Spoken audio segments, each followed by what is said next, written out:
Happy Holi! Holi is always special for me as I met my husband for first time on that day. We celebrate Holi in a very different way. As I am from Mumbai, there we have Parun Poli and Katachi Amti is a special one for the Holi. Same, I have also prepared it.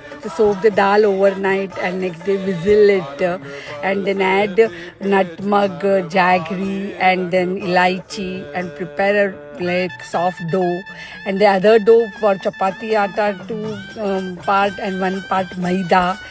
And then fill it like paratha and then prepare the poli like this. The water what is remaining from that we will prepare amti. But that amti recipe I will let you know some other day.